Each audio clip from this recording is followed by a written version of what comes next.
So you thought learning alien languages would be cool, right? Thought you'd become some interstellar polyglot, sipping synthetic wine with ambassadors from galaxies unknown. Nope. Welcome to the reality of being an alien language translator on a diplomatic mission. It's less universal harmony and more universal headache. First, there's the training. You don't just take a Duolingo course and become fluent in galactic trade pidgin. No, you spend years learning syntax systems that make Klingon look like kindergarten English. Some alien species don't even communicate with sound. Try interpreting the pheromone pulses of a 14-limbed slime ambassador who communicates using moisture levels, odor variants, and rhythmic sloshing. Then there's the tech. The translator gear is always experimental. You'd think by the 25th century we'd have foolproof universal translators, but nah. You get stuck with a neuro-implant that sometimes randomly switches languages mid-sentence. One moment you're asking where the restroom is, the next you're apparently declaring war on the fourth moon of Dragorith. Oops. And of course, every species thinks their language is the superior one. The insectoids from Zekron 4 refuse to even listen to translations unless they're delivered in their sacred chittering tongue, which must be spoken at 300 beats per minute while flapping your elbows. Miss a beat, and it's considered a mortal insult. And you've got only 2 elbows? Sucks to be you. The pressure? Immense. Because you're not just translating, you're the bridge. One wrong syllable, one slightly off metaphor, and suddenly you've implied that the galactic chancellor's mate smells like boiled fungus. And congratulations, you've triggered an interstellar incident. And let's not forget body language. In some cultures, blinking is seen as a mating proposal. One translator blinked twice during a press conference and accidentally got married to a telepathic jellyfish. They're still together, mostly because telepathic jellyfish don't believe in divorce. There's also the food diplomacy dinners. Ah yes, the pleasure of watching 15 alien delegates shovel various goo into their multiple mouths, while you desperately try not to gag. And you're expected to participate. Once a translator was handed a ceremonial dish made of fermented methane worms. Refusing to eat was seen as declaring cultural superiority. Accepting resulted in 2 weeks of explosive digestion and the nickname Farty Diplomat.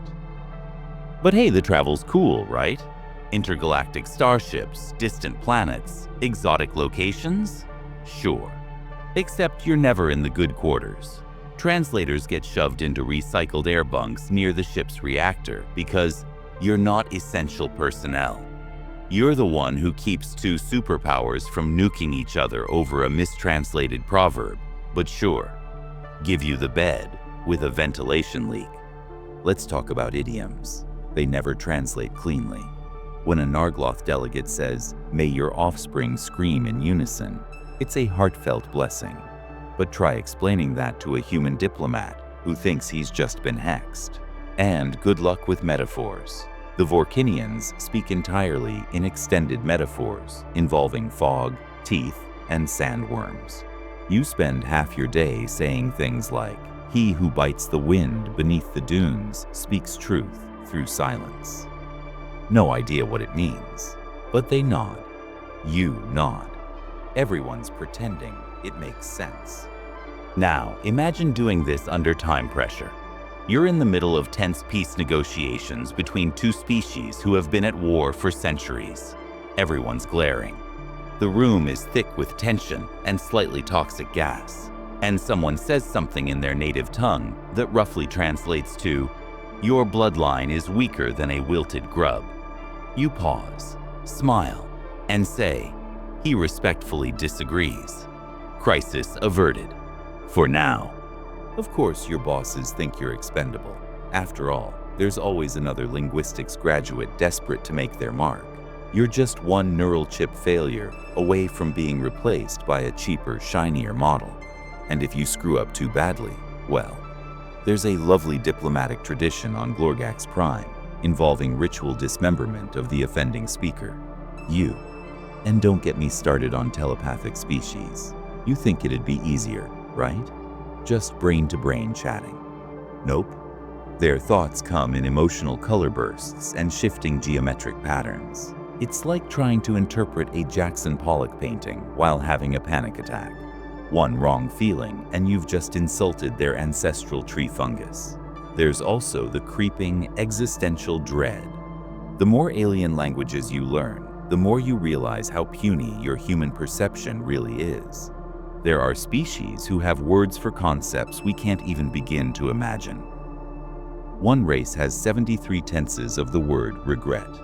Another communicates entirely through synchronized molting patterns. You start to question your own language, your own thoughts. Are you even saying what you think you're saying anymore? Or are you just translating your anxiety into English? And yet, despite all this, the job is vital. You're the thin, trembling line between galactic peace and planet-wide destruction.